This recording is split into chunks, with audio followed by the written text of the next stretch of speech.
ಚಿಕ್ಕೋಡಿಯಲ್ಲಿ ಕೃಷ್ಣೆಯ ಆರ್ಭಟ, ಜಮೀನುಗಳು ಜಲಾವೃತ, ಕೈಗೆ ಬಂದ ಬೆಳೆ ನಾಶವಾಗಿ ರೈತರು ಕಂಗಾಲು.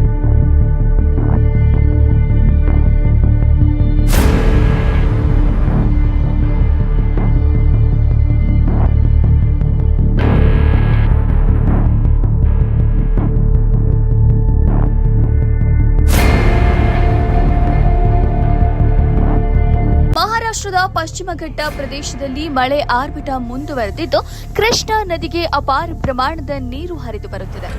ಇದರಿಂದಾಗಿ ಬೆಳಗಾವಿ ಜಿಲ್ಲೆಯ ಚಿಕ್ಕೋಡಿ ತಾಲೂಕಿನ ಕಲ್ಲೋಳ ಗ್ರಾಮದ ಸುತ್ತಮುತ್ತಲಿನ ಜಮೀನುಗಳು ಸಂಪೂರ್ಣ ಜಲಾವೃತಗೊಂಡಿದ್ದು, ಅನ್ನದಾತರಿಗೆ ಕೈಗೆ ಬಂದ ತುತ್ತು ಬಾಯಿಗೆ ಬಾರದಂತ ಪರಿಸ್ಥಿತಿ ನಿರ್ಮಾಣವಾಗಿದೆ.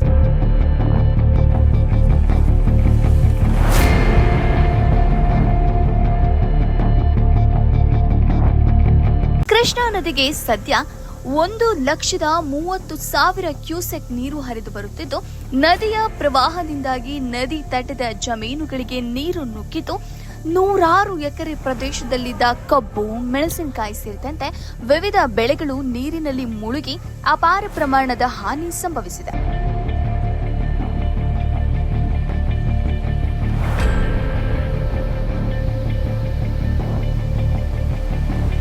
ಕಷ್ಟಪಟ್ಟು ಬೆಳೆದ ಬೆಳೆ ಕಣ್ಣೆದುರೇ ನಾಶವಾಗುತ್ತಿರುವುದನ್ನು ಕಂಡು ರೈತರು ಕಂಗಲಾಗಿದ್ದಾರೆ. ಜಮೀನುಗಳಲ್ಲಿ ಅಪಾರ ಪ್ರಮಾಣದ ನೀರು ನಿಂತಿರುವುದರಿಂದ ಬೆಳೆ ಸಂಪೂರ್ಣ ಕೊಳೆತು ಹೋಗುವ ಭೀತಿ ಎದುರಾಗಿದೆ.